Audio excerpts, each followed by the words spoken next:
Good morning guys. May trivia tayo today about sa pool. Marami nagtatanong ng mga guests na, Kuya, pinapalitan ba yung tubig ng swimming pool? Kuya, tuwing kailan nagpapalit ng tubig ng swimming pool? Alam nyo ba na hindi kailangan palitan ng tubig ng swimming pool, lalo na pag ganito kalinaw?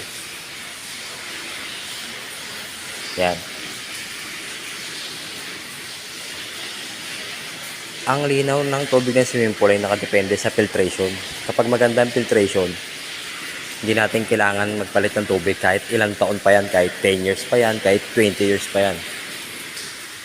Kasi ang buhay ng swimming pool is yung motor niya.